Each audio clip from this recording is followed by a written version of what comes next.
Hey everyone, and welcome to Already Cancelled. I'm Peter, that is Connor, and we are going to talk about Star Trek The Next Generation, Season 4, Episode 6. It's called Legacy.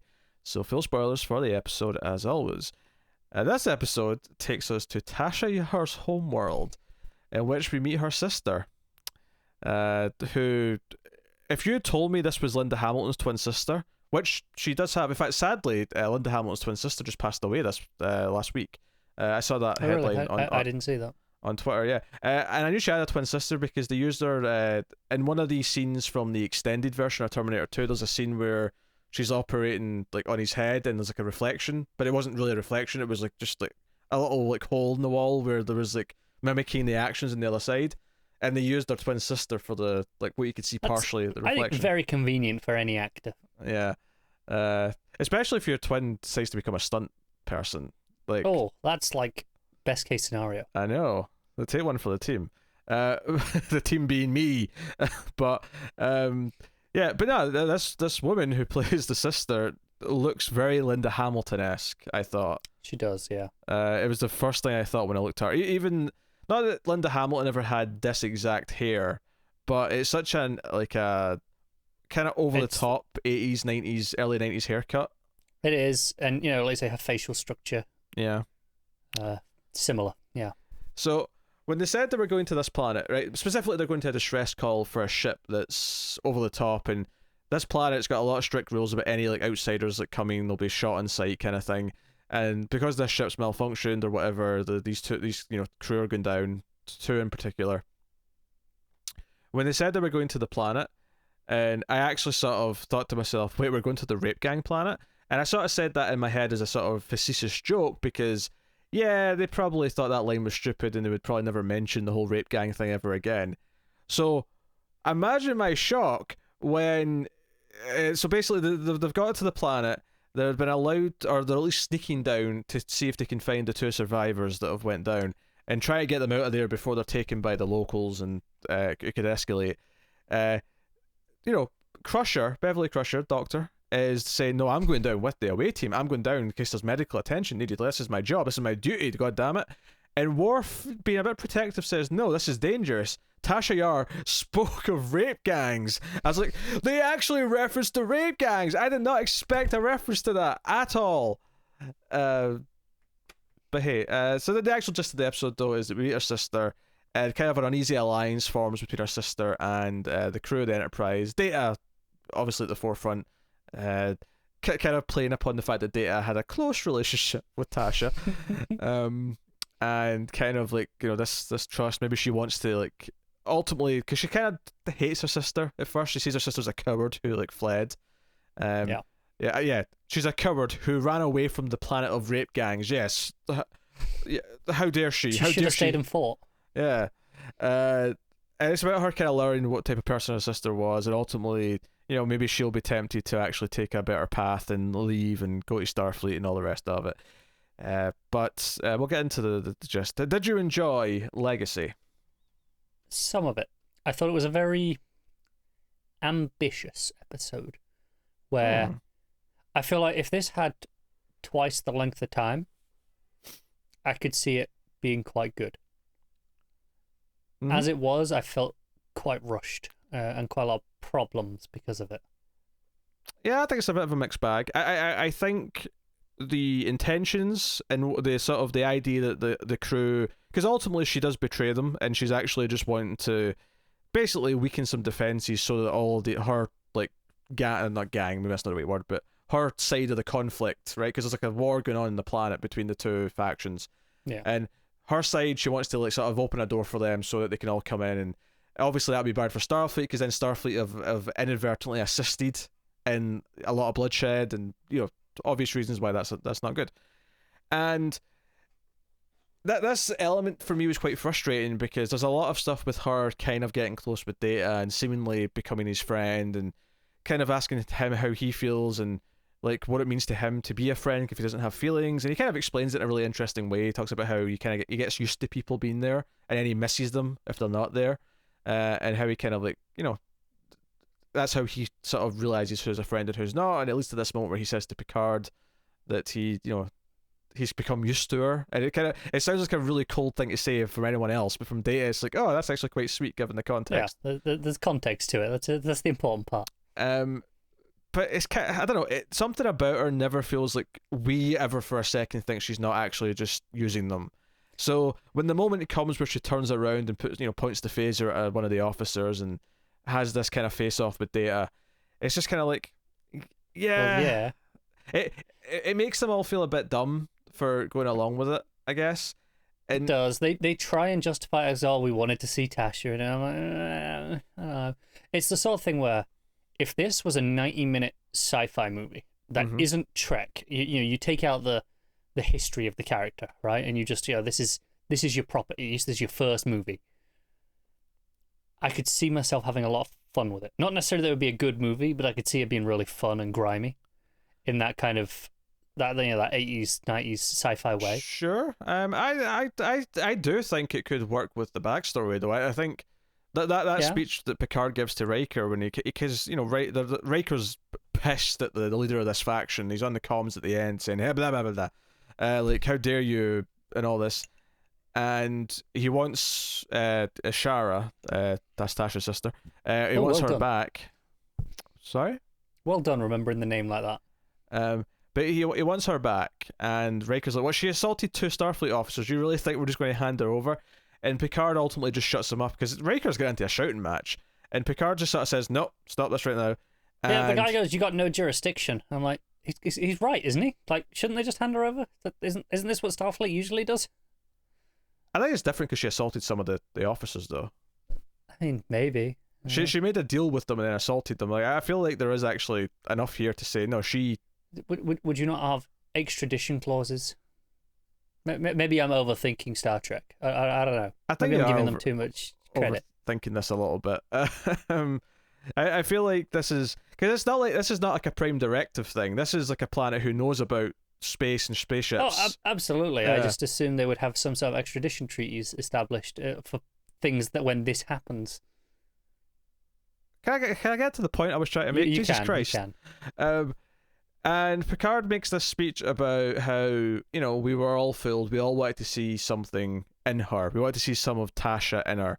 And we were also keen for that idea that we kind of let this slip past us. And that's actually a really fascinating thing to explore. I do actually think there's potential in that in the same way that Data, and they do some thematic stuff with Data as well, where the episode opens with one of the classic poker scenes where Data is getting quite good at bluffing.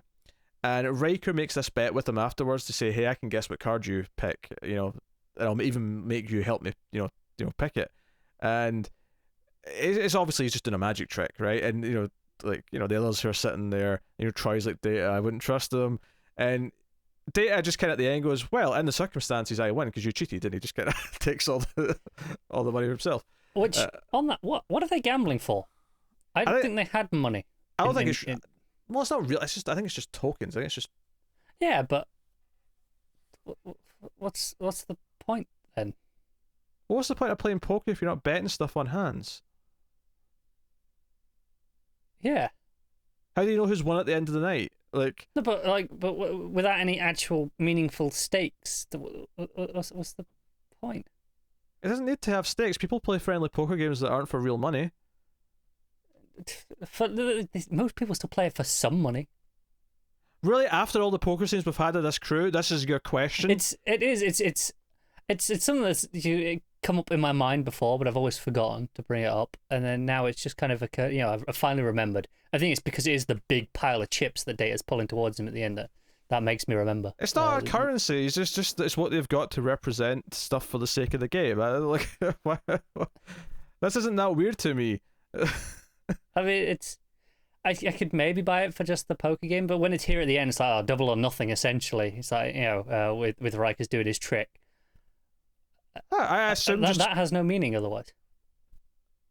But the meaning is to play the game. The meaning is to have fun playing the game.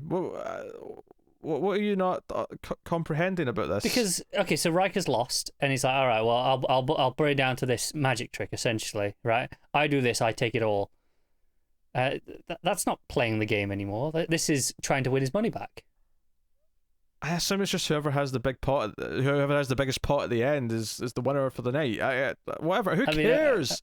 I do. This clearly. is so stupid. Like, they just want to play poker for the fun of the game. You're trying to pick holes in it because they don't have actual money to gamble. I am, yeah. I'm sure they all just start with a set amount, and they get, you know, they kind of like Monopoly. They all get the set amount at the start of the night, and then, you know, they bet, and, you know, I'm sure that's it. All right. Isn't that weird to me? It is to me, but okay, carry on. But if there was no money in the world, do you think no one would play poker? Do you think card games would just cease to exist because there's nothing to bet on them? I think they'd find something else to play for. So I want, it would be different. It wouldn't necessarily be money, but there'd got to be stakes. Otherwise, it takes away a lot of the. This is stupid. The drama why does anyone play chess? Why does anyone play checkers? Why does anyone play backgammon? Why does anyone play backgammon? To play the game, for the competition of it. It doesn't have to be something you win. Oh my god, this is so stupid. I think card games are a little bit different, where the drama of the stakes matter. Or the stakes of just, I win, haha. Like, it's the same as any other game, god damn it. This is pointless. Why do people play video game versions of card games? There's nothing you're actually betting in those. Yeah, I don't know why people do that. It's weird. It's not weird, it's to play the game.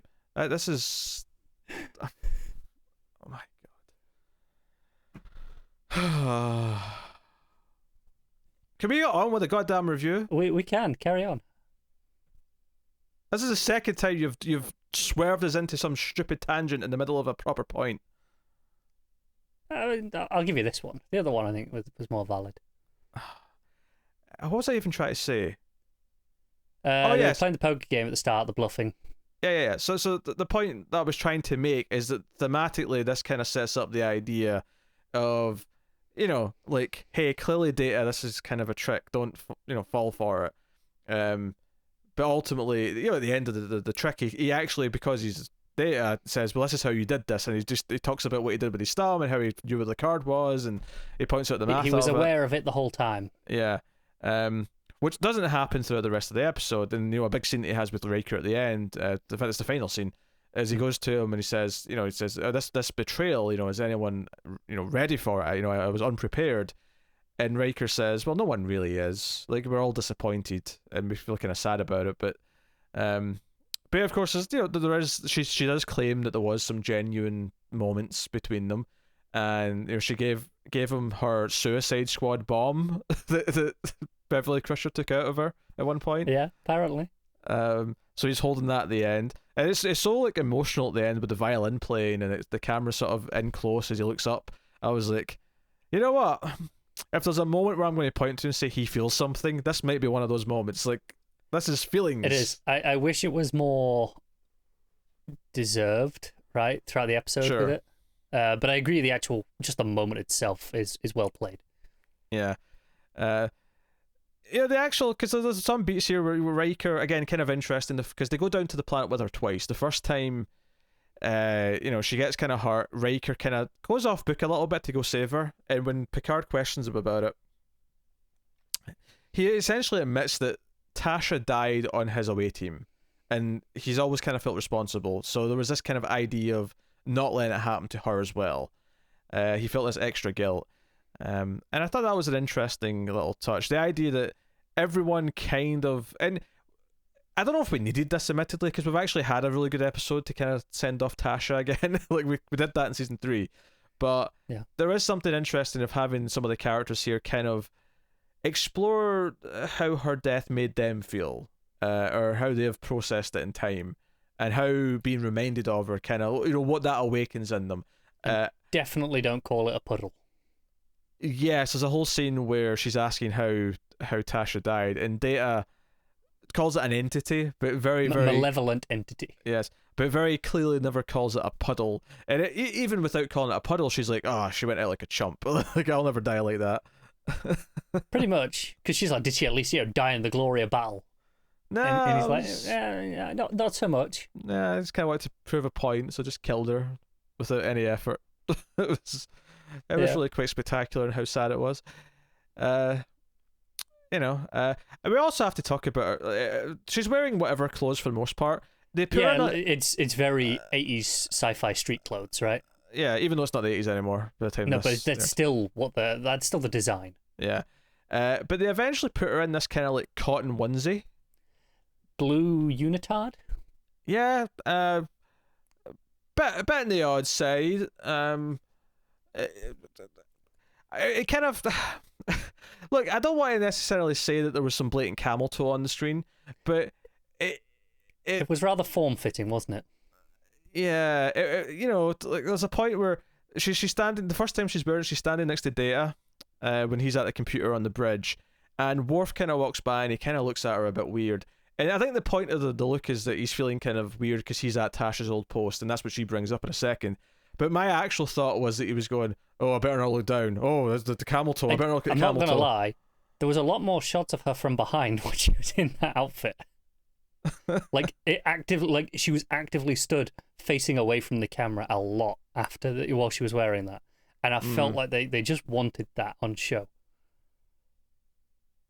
Wait, I thought the point you were going to make was that they're trying to avoid showing it from the front again. No, they just wanted to show it from behind because, like I say, it was fairly form-fitting, wasn't it? The outfit in general. Oh, okay, sure. So there was the camera was glaring at her ass, is what you're saying. Yeah, and I did feel like they were spending a lot of time. Yeah, I think that's fair. Actually, can we talk about how probably the best scene so far to accentuate how useless Deanna Troi is? Early on in the episode, when the leader of the faction calls them up, and he's already met some of the, like Riker and whoever, and he's like, "Hey, Captain, I've got this idea. This is Tasha Yar's sister," and he explains that, "Hey, I'll send her to you. She knows the layout. She can help you. Blah blah blah blah." Right, and all this is happening, and the screen goes off. And basically, it goes from like Picard, Riker, and then there's someone else. Maybe it's Worf, but there's like a third character. There's like 3 or 4 characters in a row who all basically say that this feels skeevy. It feels like he's up to something. This feels untrustworthy.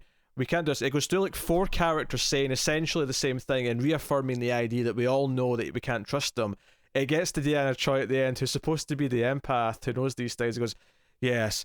He's got an ulterior motive, Captain. He's untrustworthy." I'm like, what? We all Thanks knew for that. Huge insight. Oh, like all 4 people who spoke before you essentially said the same thing. And then when they say, "Well, is that really our sister?" Because he could be lying. This could be some random woman. I actually really like this point because when we read the description last week, it was just, "Oh, it's a sister." It never even crossed our mind that it might not be. But the way it was presented in this scene, I immediately kind of went, this is convenient. Maybe it's not. Maybe they just know the history and they've got someone who could possibly be it. So the fact that they addressed that, I appreciate. Even if it was actually a sister, that's fine. But just that they considered it. And more to the point, Troi, when she's asked specifically about is that actually her sister, she says it's unclear. So thanks for your contribution, Troi. You've helped a lot. I actually really like when the sister got up. She's like, "I am a sister, though, so you can do a DNA test." And then Crusher's like, "Oh, I will. I'm going to. You've got no choice in it." Yeah. And basically from that exchange, you kind of know it probably is her then. Like, she's not even shying away from the idea. She's obviously confident enough. That, and it doesn't question it again after that. We don't see the DNA test. We don't get the results. It doesn't need to, because that exchange was enough to just tell us, no, it is. We can put that out of our minds now. Yeah. And everything with the Shara and Data, especially the scene where she kisses him on the cheek. Like, it all just kind of feels like, she's wanting to lower his, like, defenses, even though Data doesn't have them in the same way. Yeah. And then it kind of builds up to that moment where they're going to take the bomb out of her, and she, calls back down to her commander and is like, "It's working." Yeah. That said, maybe there's an argument to say that it did kind of work on Data, and that's kind of the point of this episode, is that this, even though it shouldn't work, Data does have enough feelings that it did. I think that is kind of the thing. It goes back, like you said, that poke scene at the start where he's very aware of the trick the entire time. He's just letting Riker go through the motions so he can call him out on it at the end and win, right? Mm-hmm. Whereas it fails here. He is not aware of the trickery. He's blinded by emotion, by this connection to Tasha. Yeah. And that I think that's a very interesting point. So you mix that with the idea that even Picard and Co. wanted to see something of Tasha and their potential in her. But when she said, when Data comes to Picard and says, "Oh, she's considering, coming away with us and maybe going to join the Academy and wants to be in Starfleet," it all just sounds such a leap for that character that we've been presented with so far to make those choices. Yeah. I never even for a second bought that there was even a chance. And I think if the episode had achieved on our end, like if we'd actually sort of started to think it might be 50-50, like can we trust her, can we not? But it wasn't that for me. It was, no, I definitely don't trust her, and I was right not to trust her. And yeah, there was never really any doubt in my mind that we shouldn't be trusting her. And this is where I feel like the episode needed, or the story needed more time, I should say. Where, if this was 2 episodes, we could build that relationship a bit more naturally and spend a bit more time on it. Maybe they could convince us that it was possible. And it's kind of the point of the first time they get out of the planet, is that she kind of gains their trust a little bit by being useful on the mission, which is fair, and it's there to kind of establish why they're a bit more accepting after, because Riker definitely becomes a little bit more trustworthy of her after that, and so the pieces are in place. I think ultimately the execution is just a little bit. I think this is maybe one where the script probably could have used another pass, some more thought into some certain elements that maybe could have been tightened, so they could really get to the point. Maybe you're right, maybe it just needed to be a 2-parter or something to really make the story work. But I think we're at the point of Trek history where it's a bit too early in the TV production side of it to have random 2-parters just because the episode needs it, as opposed to this is the big ones, right? I think these days, if this was being made, it's okay to just have 2-parters just because it's a 2-part story. If anything, we're actually beyond that now. We're into just everything serialized, and 2 we parts are. I'm thinking like the closest that I can think of in recent history is actually Stargirl, where we just had we got a 2-parter in the middle of the season because it's a 2-part story. They were named part 1 and 2. I would question that they don't feel any different from the other episodes, but I mean, they had a slightly stronger thematic link. But yeah, so yeah, overall it's an okay episode, but it's not a great one. I think that I appreciate what it was trying to do, and I can tell what it was trying to do, but ultimately I don't think it actually nailed the emotions. It didn't nail the feeling. When it was making its big dramatic points at the end with Data, like, okay, this is kind of a sweet thing for Data to kind of think about and realize, but I didn't feel the weight of it. And I think it's notable on that point at the end there, where there have been some episodes of Trek in the past, Next Gen specifically, where we've not the episode's kind of been okay, but then it gets to the point at the end and it really hits its final point where it's like, okay, it elevates the rest of the episode up a bit. Admittedly, these are often done with Picard speeches or some such, where it has these moments at the end. I don't think this one was strong enough to do that way. I mean, it was fine. I get what they're doing, but and I understand the emotion of it. I just didn't feel it because it didn't feel earned. Whereas sometimes Trek has risen above that feeling and kind of delivered the weight even in a subpar episode. I think with this one in particular, the concept is really strong, but ultimately Ashara never feels anything other than the attractive guest star who's here for one episode. It never feels like it. And obviously a lot of guest stars, a lot of characters who show up for one episode, and Trek has a lot of these where they'll have a character or two who pop in just for this one story. This never feels like it's beyond that. I never like forget about the meta TV making side of it and forget that this is, and sort of get engrossed in the story and what the character's purpose is. Instead, it always just kind of felt like, hey, we've got a guest star here who's going to focus on the episode and then be gone. So I think that's the one. If this episode could have sold us on the idea that maybe she was going to leave and come back and go to the academy, I think that's the key crux of it there. If it can sell you on that moment, everything else clicks into place. Everything else works. The betrayal works. Because you never believe that could actually happen, that she's never going to come back. We're never going to see her again. It just doesn't have the weight that it needs to actually deliver on its story. Yeah. So there you go. That is Legacy. Next time, we'll be back with the episode called Reunion, and here's the description on IMDb. When the leader of the Klingon High Council passes on, Picard finds himself in the middle of a struggle for the now vacant position. Picard finds himself in the struggle? I assume not in a struggle as a contender, but more trying to help decide between them or something. I don't know exactly. Because Picard's an odd choice for High Commander of the Klingon Council. It would be, yeah. Meanwhile, Worf reunites with a past love, only to find he now has a son. Whoa, okay. Do you know what? I'm actually really interested in this to follow up, because this will be the first time we're dealing with a lot of Klingon stuff since the excommunication. Yes. So I'm actually really interested to see how it follows that up and what effect this has on Worf for the episode, because it'll be the first time we've seen him have to try and deal with it a couple of times, and that's been really effective. But to see it in terms of back in Klingon society, I'm very interested. Yes. And as a character we've seen before, because I recognise her in the image, and I just clicked on her to make sure and it is. Okay. Oh, the actor's actually been in the show twice before, but the first time was a different character. So I guess that's because of the makeup, obviously, makes her very different. So yeah, she can get away with it. So that's interesting. So now we'll see how next episode pans out. But there you go. That has been Star Trek Next Generation. That has been Legacy. So thank you very much for watching or listening. You can, of course, like on YouTube. Hit the like button, helps out a lot, and is a nice, easy, and free way to support us. You can also let us know what you thought of the episode in the comments, and you can support us financially on patreon.com/MailFuzzTV for as little as $1 per month, and get some bonuses for your trouble. All of that does help. All the content helps us find new audience members, so please do so. And otherwise, get us on Twitter at mail_fuzz for channel updates. But that's us, so thank you once again for watching or listening. We always appreciate it. Keep watching Star Trek, and remember, when it comes to the suspicious by his absence in this episode, when it comes to the ladies, Wesley Crusher is in complete control, unlike Worf, who knocks someone up.